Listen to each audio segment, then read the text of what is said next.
Okay, the question is, how do we hook up a camcorder so that we get audio from the sound system? And of course, there's a huge benefit in doing that because the microphone on the camera is far away from the sources, and so it always sounds distant. So what you would do is preferably have a camera like this one that has an XLR input. Use a standard 3-pin mic cable. You probably have plenty, but we can get more if you need them. You can find them. So you would come out of one of the aux outputs. Aux 1 is already taken, so we still have 2, 3, or 4. Let's say we come out of 2. We come out of the output of the mixer, aux 2, into. Now the fact that you've got 2, if you wanted to fill both channels and get stereo, it's not really stereo, but you did both channels. You could actually run 2 cables. There may be a way to mix it together if you wanted, but 1 would suffice for most purposes. Mm-hmm. And so you're going from the mixer to the XLR input on the camera.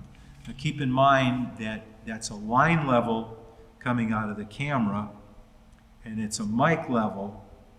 Now there may be a way to change it in the camera, change it to line level. Otherwise you could just lower the volume coming out of the mixer.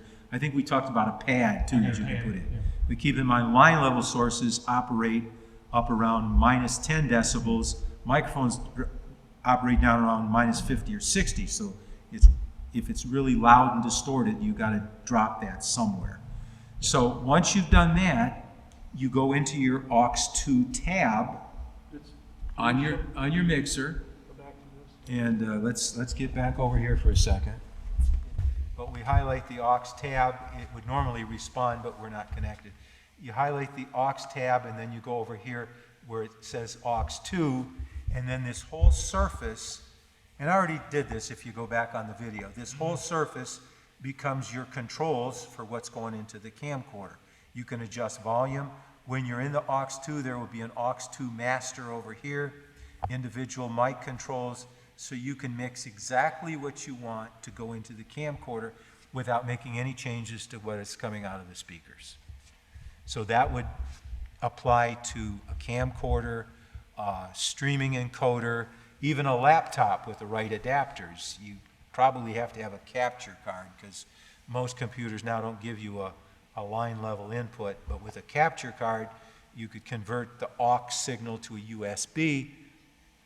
If, for example, if you were streaming on your computer with OBS or something like that, that would be a way to get your audio into that program so that you get the benefit of the microphones up there. So if we had people in the sanctuary and we were also going to Zoom using the camera,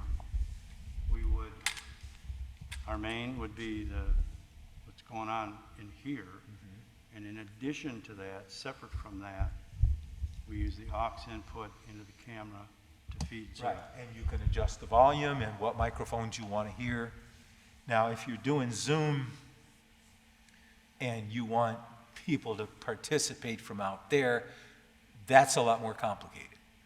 Everything we've talked about, and really in the scope of this system, is one way. We're broadcasting out. That's all. Yeah, doing the other thing gets a lot more complicated, but that's very simple. You can use, I prefer OBS for that. It's a one way, and it's a lot more versatile than Zoom.